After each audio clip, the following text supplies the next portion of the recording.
Hi everyone, back again. Wanted to show you some vinyl finds I got recently, and that includes a trip that I made to New Hampshire. I was in New Hampshire and decided to do something that a lot of people I see do. They kind of find out where the record stores are in a certain town they go to and see what they have. And I've never done that before, in my travels, and decided recently to do that when I was out. I was going to be there anyway.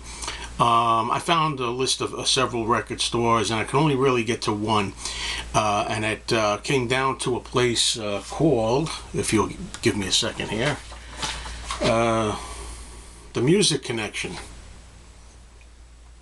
in Manchester, New Hampshire. And it was actually a store that was run by an older man called Richard Gesner, Gesner, G-E-S-N-E-R. And first thing I can tell you that I noticed was that it was a huge store. Obviously this man's been in business a long time and he does it the right way.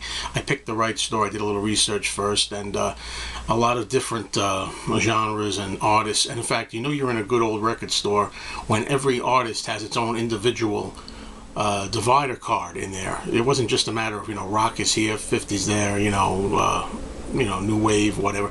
It was every individual artist by name. So there was a lot to look through. Didn't have that much time to look though. First thing I did was, of course, I naturally went over to the Beatles section, and while it was a really good Beatles section, they didn't really have anything I really needed, with the exception of one item. And it's this. This is the only Beatles related item I have for this video. It's a George Harrison import album of the album called 33 1/3. This is still sealed in a loose bag, and therefore I don't even know what country it's from. And when I look at the back here, I really can't find any indication. There's no writing as to what it is. So this could be from anywhere, but it was an alternate cover, and I wanted to pick it up. And that was it for Beatles. I'm going to probably show this in the actual Beatles update that I do next. Somebody out there had been asking about Elvis. When are you going to show some Elvis? And I do have an Elvis in there later on. If you stick later on, or a speed search ahead, just one Elvis album.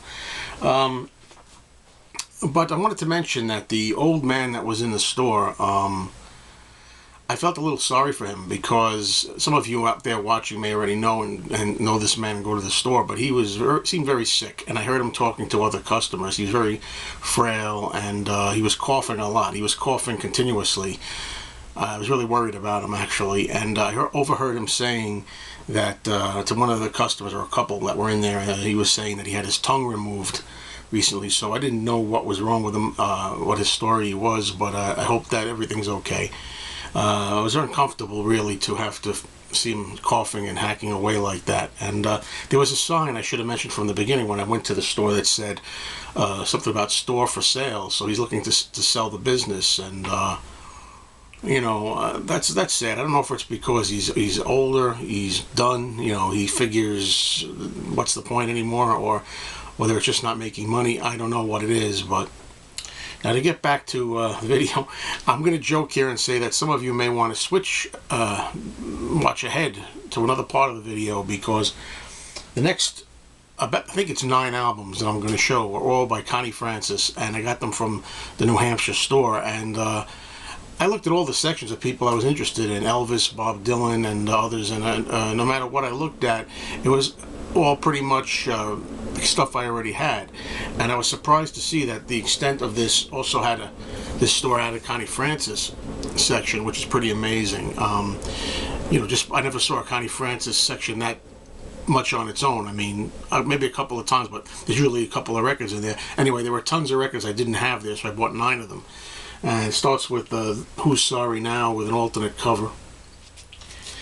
And this one that I didn't have before, Rock and Roll Million Sellers. And what I like about this is there are a lot of songs listed here on the back that are rock and roll hits, like I Hear You Knocking, Heartbreak Hotel, Don't Be Cruel, Silhouettes, Ain't That a Shame, I'm Walking, and other songs. And to hear Connie do those kind of 50s rock and roll songs it's going to be interesting.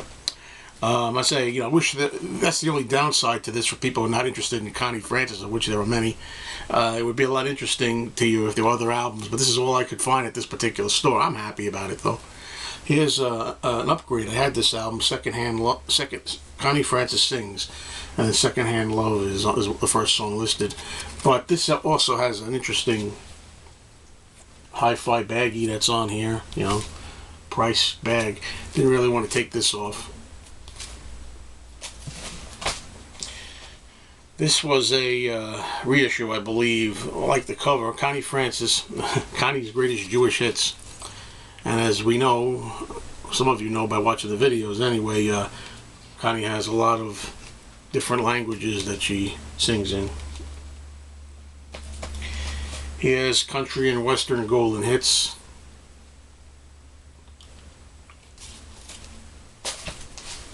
My Thanks to You, this one's called.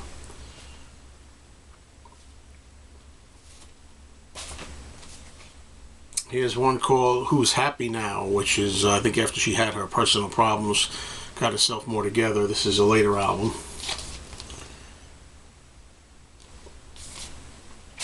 Okay, here's an import that was sealed from Korea, because this one says Korea on it, so I know that that's what we're dealing with on this one. And you can see the writing on the bottom there. It's Never on Sunday, which is, it's interesting to have an import like this. Oh, look at this. I just noticed this in time for the video. Haven't looked at all the records yet. It's on colored wax. There you go. Like an orange kind of wax. That's an added bonus. Always nice to find surprises like that, especially when you're making a video, to make it part of the live experience. Okay, here's a double record set from Germany. It has a gatefold.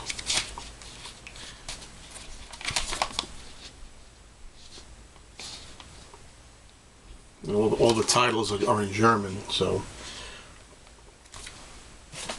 Okay, that's it for the record store in New Hampshire. You know, I was thinking about taking movies, but if I had taken a movie when I was there, there would be a lot of coughing and hacking in the background. It wouldn't be very pleasant. Now, I have a lot of other finds here to show, though. These are finds of recent times that I haven't yet shown, and these are all from my regular record store. Okay, I'm going to start out with this wonderful Johnny Cash original Sun album. It's a stereo version. Johnny Cash sings the songs that made him famous. This was really dirty when I got it, but it was mostly dirt on the shrink. So I was able to clean up the shrink. And a lot of people out there like to see Sun Records original. There you have it. And it's funny, you know, among the many songs on here is I Walk the Line, and although I'm just a Johnny Cash novice, I'm starting to realize that most of his albums seem to have I Walk the Line on it. So, on them, rather. Okay, here's a really cool find. It's the Halloween album original on, I never know how to pronounce the name, Verice Sarabrand. Well, you know what it is. And you know, really good to have this. I already have Halloween 2. Now they had Halloween 3, but I didn't pick that particular one up. Wasn't as familiar with that as the others. Now here's what I believe is a rare album. For fans like me of the Friday the 13th horror series, this is a hard to come by album that has parts 1, 2, and 3 on it, the soundtracks. And it's especially hard to find the music for part 3. But there's also 3D glasses in here. The cover of this album is supposedly 3D, even though it doesn't really look like it here, but it came with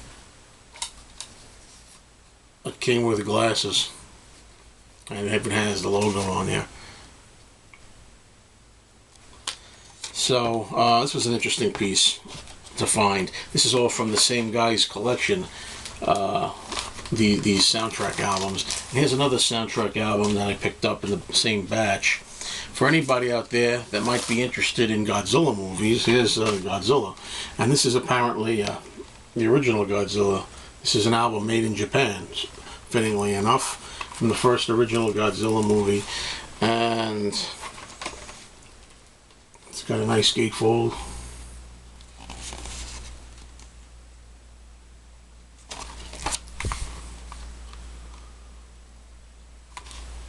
Alright, now we're actually up to that Elvis album that I was promising. And to somebody out there that is excited about seeing Elvis, although it's not anything unusual, it's the Elvis Is Back album, and this one is in a living stereo. I have this one multiple times. I think I also have the living stereo version of it. But for people that just want their Elvis fix, this is it, with the gatefold. The main reason I bought this again, to tell you the truth, I didn't really need it again because I have it, was because the record inside is in sparkling condition. It really is a nice condition album. And I figured since it was affordable enough and wasn't expensive, why not try to get a fresh album that might be in better shape than the one I already have. Take advantage of good deals. Okay, from here we're going to go over to the Manhattan Strings. This is interesting. Manhattan Strings play instrumental versions of hits made famous by the Monkees.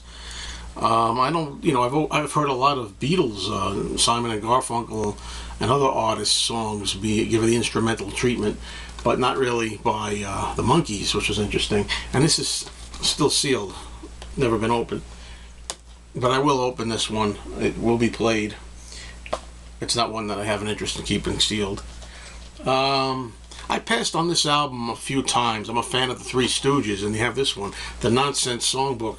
The reason I picked this one up and didn't pass this time is because it looks like the record's never been played inside. Unfortunately, the back of the record it's full of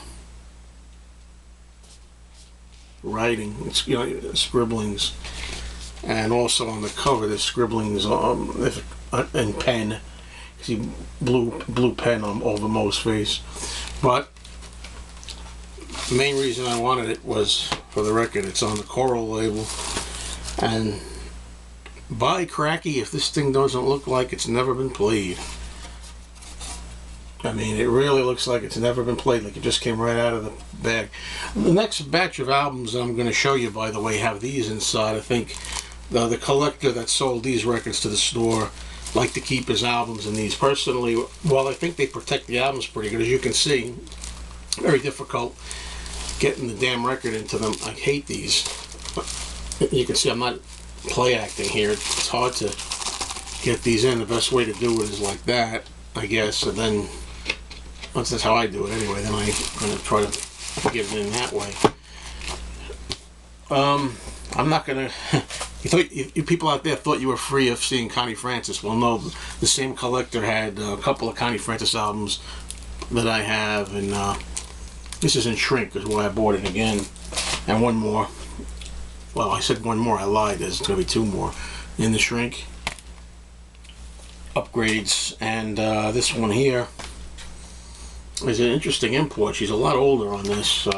Connie Italiano. This is a 2-record set with all Italian songs on it, and you can see she's older looking. It's a later photo on it.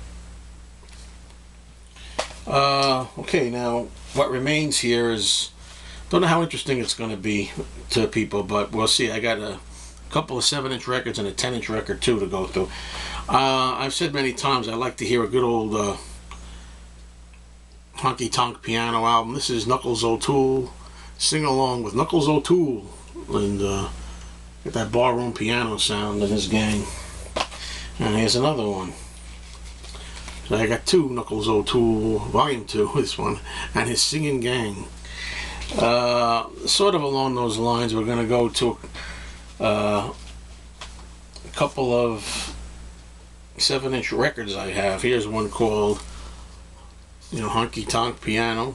Again, it's Knuckles O'Toole.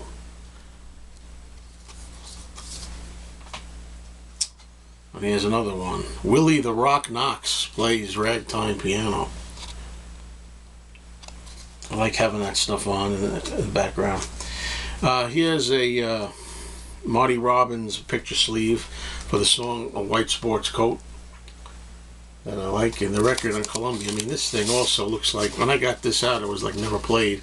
It's like brand spanking new.